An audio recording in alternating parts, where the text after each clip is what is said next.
from the Fox 5 studios. This is Silver State Sports Live. Well, look at us back in the studio together, just like the Golden Knights are back in the win column. It feels so good. This is really good. I missed you. I gotta be frank with you. It's good you're back. No, I'm really glad that we can collaborate once again. Welcome into Silver State Sports Live. I'm Mariah Janos. I'm Mike Davis. We're reunited, and it does feel so good. But you know what doesn't feel so good? Being winless to start the MLB season. We're breaking down the Athletics' woes just 4 games in. Plus, we're checking in with our Kevin Bollinger. He's with the NFL owners meetings in Arizona. But let's get back to the good stuff. Yes. The Golden Knights collecting as a much-needed 2 points last night against the Canucks. Yeah, so let's look at how it went down. To the Fortress we go. Not a great start, but is it ever? The puck is poked free from Jeremy Lauzon. The Canucks on the breakaway, a little 2-on-1, and it's none other than the fan favorite, Evander Kane. Going to his backhand, he tucks it past Aiden Hill. Vancouver takes a 1-0 lead. Yeah, moving to the second, though. Knights now down 2-1. The Knights secure the equalizer once again, and it's Shea Theodore all alone. He rips it home. High blocker side. Another VGK defenseman gets on the score sheet. And the action continued in the second period. 1 minute, 26 to go. Braden McNabb with the cross-ice feed to Riley Smith. He buries the one-timer for the go-ahead goal. Vegas up 3-2. An empty netter in the third was the nail in the coffin for a final score of 4-2. The Knights secure their first win under John Tortorella. Here's Torts after the game about getting back behind the bench. There was some rust. I think for half the game, and the boys let me do it, I was calling Dowd by a different name, and I didn't even realize I was doing it. And I'm sure you'll hear about that eventually from these guys. But it wasn't too bad. I got a good feel for the lines. Still trying to learn nicknames and stuff like that when you're calling out people to go up. But, yeah, it was good. It was good. And I've leaned on the coaching staff quite a bit. They've been great for me. It's just first day on the job stuff, Mariah. That's what happens. Well, we're taking a look right now at the updated Pacific Division standings. Vegas holding strong in that third spot, just a point behind the Oilers with 7 games to go in the regular season. And here to help us break it all down, especially game 1 of the Torts era, we got our guy, Tony Cordasco of the Locked On Golden Knights podcast. So, Tony, let's get right to it. How much of this win do you think is correlated to the coaching changeup? None of it, because they played a really bad team in the Vancouver Canucks, who were horrible. And after Kane scored, even the crowd was a little dull. In the past, they would do the pay your markers chant. So we didn't have that last night. We have to bring the spirit back. I don't know how to do that, but it really was the first time that I've heard that term used around here. And, of course, because they made the change, again, we heard Kelly McCrimmon saying this team lacks spirit and emotion, and John Tortorella will bring back the spirit and the emotion. What he did do last night, which I thought was really effective after that first period in which the team was really nervous and uptight, and you could see it, you could sense it. In the second period, we saw Torts make the change, flipping Jack Eichel and Mitch Marner. Eichel skating with Howden and Dorofeev. And then we saw Marner along with Stone and Barbashev. And then Marner, Smith, and Hurdle later on. And then Marner, Stone, Eichel. They mixed it up. And I have a feeling that one of the most important cogs here under Torts for VGK is going to be Mitch Marner. I really think he's going to move him around and sort of free him up to do a lot of things like we expected him to do here. Yeah, sometimes it's just viewing things through a different lens, switching it up there with those line changes. But Torts, you talk about spirit. Torts is known for his, I guess you could say, abrasive demeanor. Do you think this hire is a good fit, will be able to serve the proper purpose through this final 7-game stretch and hopefully into the postseason? You know what's great is that this is just sort of a rental, right? And getting Tortorella, because for the Golden Knights, they don't have a ton invested. This could change everything. We hear Torts speaking about mindset a lot and changing the mindset of this team, but he's only contracted until the end of the season, whenever that might be. And then if he has success, if the players respond, then they'll sign him perhaps through a 3-year deal. So there's really nothing lost on the part of VGK. We do know, and we're hearing more about it, that Bruce Cassidy, despite what Kelly McCrimmon had said, he lost the room. He lost them. A few weeks ago, he was talking about the finger pointing and everything else. The team had no emotion whatsoever. Even when they were scoring goals, they just were blasé about it. You could tell that the room was divided, and we're going to hear a lot more about that in the days and weeks to come. But I thought it was a good start. It was against a team that was it was a scrimmage. Let's face it, it was an absolute scrimmage. That's all they did was play a scrimmage last night against Vancouver, one of the bottom feeders in the NHL. But they took care of business, which they haven't done so much in the past this season. I mean, what do you think? They had orange slices during, the intermission? Or, I mean, what kind of scrimmage is this? But no, they raised the spirits. They raised the spirits. I never heard of this in sports. We need spirit. Like, is this the pom-pom team? Like, we need some spirit. That's about it, right? Going back to Color Wars, Tony. I know your high school is now defunct, but that's another story. It's defunct. It's for another day. One of the things, though, I didn't mention this last time. My high school was known for doing a Clearasil commercial back in the day. Wow. And I didn't have any blemishes. I tried to get on TV, but they were like, "No, man, your face is okay." And I tried so hard to get on TV. I failed at that, too. Oh, Tony, you're just too pretty. You have beautiful skin. But let's get back on track here. Let me ask you this. Nothing to do with acne. I want to know prediction from you. Do you think John Tortorella has enough juice to inject into this VGK team enough to make a legitimate playoff run? I mean, they'll get into the playoffs. I'm thinking it's going to be VGK against the Ducks in the first round. I still have a feeling that Edmonton wins the division. And let's see, again, this is very, very small, minute sample size. They're going to play against Edmonton and Colorado down the stretch here in the final 7 games. Let's see if they could beat a legitimate playoff team first, and then we'll just take it from there. And I think one game at a time. I think he will add some fire. 12 times throughout his career, he's been thrown out of games. 3 times he has been suspended. And the one time with Philadelphia really stands out, in which he would not leave the bench. Mm-hmm. And so they literally had to just force him off of the bench there to get him out of there. And then, of course, they suspended him a couple of games. He's fiery. And, hey, I think it was a little grace period for the Las Vegas media. But be careful in how you word things.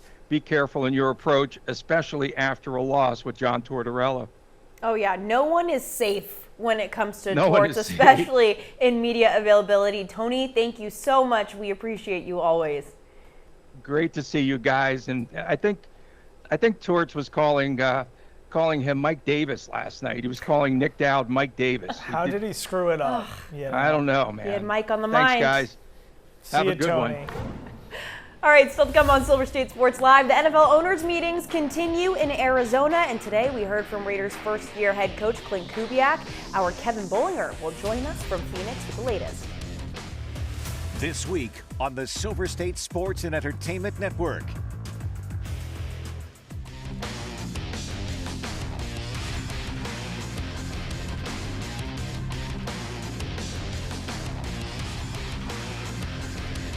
Your Triple SEN lineup is sponsored by AAA Roadside Assistance. Visit AAA today.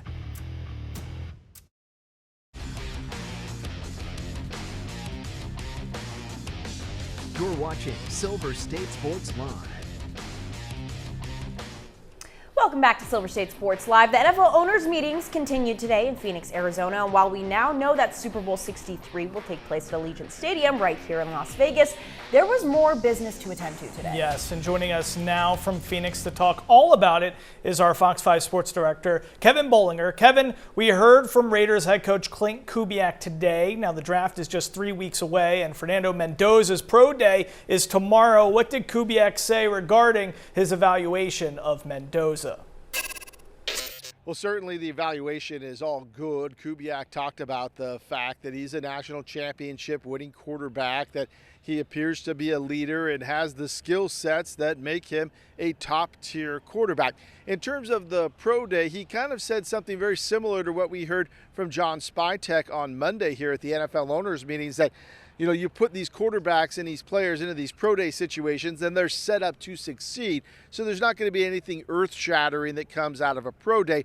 The next evolution, if you will, of this entire process is when they're able to bring Mendoza in the building here for one of the visits before the draft. That's when they can go a little bit more in depth with him on not only the offense that he could potentially be running, but who he is as a person.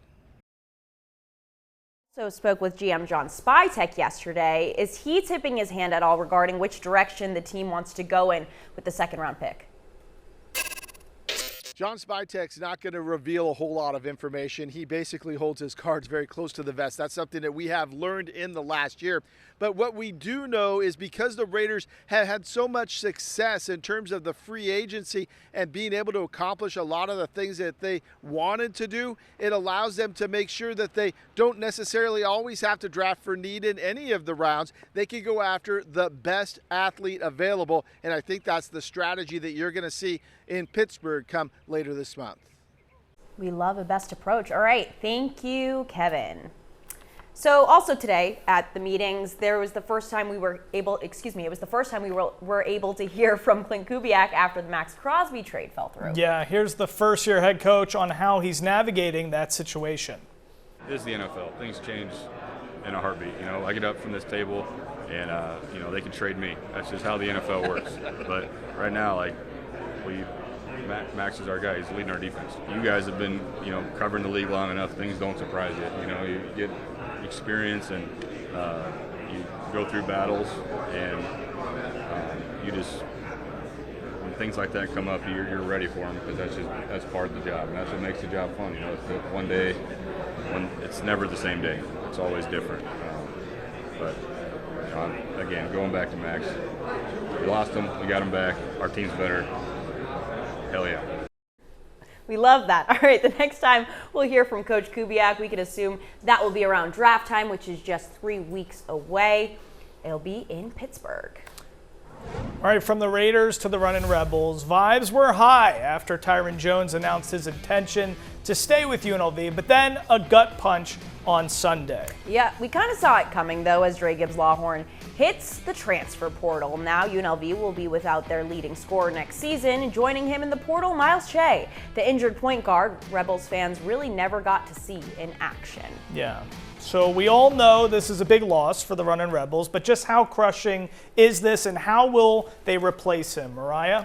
I think this just falls back into the days of NIL. This is what we're dealing with. I think that UNLV is kind of making strides in regard to NIL and learning what to look out for and the players to go after, but players are approaching UNLV as a stepping stone to get them back on track if they maybe didn't see some playing time at a Power 4 school, kind of like we already saw with Dre Gibbs-Lawhorn. My whole thing is these players that are now transferring after a year with the Runnin' Rebels, they rack up these incredible stat lines, but these stat lines are in the Mountain West Conference. Why not stay in the conference that you're thriving in? Who's to say that that will transfer when you go a level up, Mike? Yeah, I mean, I think the bottom line is this is really a situation where it's more about UNLV can say to prospective talent, they can say, hey, what we can do for you rather than what you can do for us, because we're still in a circumstance where UNLV is not going to be able to compete with these top tier programs that have these big NIL budgets. It's just not going to happen. So the only way for the Runnin' Rebels program to get better, for Josh Pastner and this entire organization here in Vegas to get better, it's going to be by promising and showcasing to other prospective athletes, hey, we can do what we did for Dre Gibbs-Lawhorn for you. We can make you a guy who fills up the stat sheet and possibly commands a better NIL salary somewhere else. And we might just have to take it year by year before we can really get rolling, unless that NIL budget changes big time. And it looks like Nas Cunningham's going to be out now as he's posting cryptic things online. So I don't know. I think Pastner did a good job with the transfer portal last season, and he's going to have to do it again. And UNLV actually just announced today that they are working on a new innovative system that involves NIL and revenue sharing and how they can bridge the gap between them and these student athletes that they're trying to recruit. So we'll see how that all unfolds down the stretch here. It'll be interesting if they can come up with something good there, because obviously we want to retain these players. But let's move on, shall we? We'd love to see it. The A's are still winless, you guys. What the level of concern is, we break it down when Silver State Sports Live returns.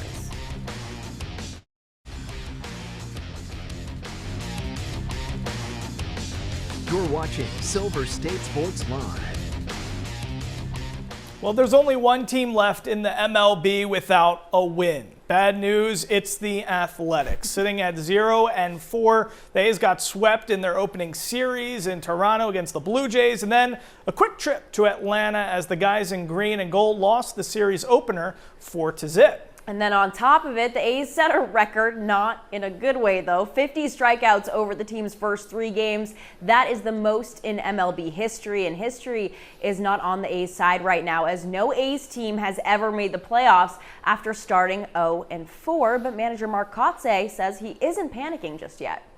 This is 4 games into the season. We're not going to hit the panic button for any measure. I mean, you go through these stretches during the middle of the year. It's not people aren't talking about the team and the lack of success. So. Okay, Mariah. So definitely not the start the A's wanted. But let me ask you: are you panicked or even just the slightest bit concerned? I'm concerned that the bats have gotten cold for sure. It's weird because we were concerned about the pitching coming into this. Sometimes the bullpen has showed up in these last 4 games. Other times they haven't. When you look at the series against Toronto, I really wasn't that concerned because you're taking on the reigning AL champs, and that first game was 3-2, and sure, Shea Langoliers was the only one that really did anything, but I wasn't feeling too bad about that series. Going scoreless against Atlanta concerned me a little bit, but that's more so on Jacob Lopez. It does go back to the pitching. Obviously, when you can't get a run on the board, that's not going to help your situation much either, but this was kind of a collective effort in the loss. It wasn't one side or the other. That's what concerns me a little bit. But here's the thing. My biggest question is how quickly will the A's look to their AAA squad? There are 13 guys that have big league experience. The Aviators feel really good about their pitching staff. And the Aviators, by the way, are undefeated at the moment. And a lot of it has to do with their complementary playing. Their bats have been great. Their pitching staff has been incredible. Gage Jump is making his AAA debut tonight, so that's what I'm kind of keeping an eye on. I mean, the dichotomy is really fascinating, having these 2 organizations in 2 different places. I think the fascinating thing is, I mean, we all know the A's are a very one-dimensional team right now in the bigs. If the bats aren't batting, then they're not going to win. I mean, so the bats were going to keep them in a position to compete for a wild card spot. If you're not hitting and you also don't have the pitching staff or the bullpen, it's not going to be a pretty season for the A's in that circumstance. So listen, I'm a panicker. You know that, Mariah. It's in my nature, I keep Purell on me at all times. But he broke his glasses before the show. I broke my glasses before the show, and I have a migraine because my prescription's too strong in this pair. But am I panicked internally? Yes. Not about the A's, about my vision, but that's a whole nother story. No, it's only the first 4 games of the season. Let's settle down, but I do want to make sure, the bats got to be going in order for this team to do anything. And I did make a prediction on television last week saying they're going to make the wild card. So did I. We were both in the same boat. I don't think it's impossible. I don't think we should look to history too much just yet. We're 4 games into the season. There are 162 games, folks. Yeah. There's still time to right the ship, but we'll see how it all unfolds. All right, coming up, we're talking college basketball. The college basketball crown is coming to town. We're celebrating with some fresh swag. We'll be right back.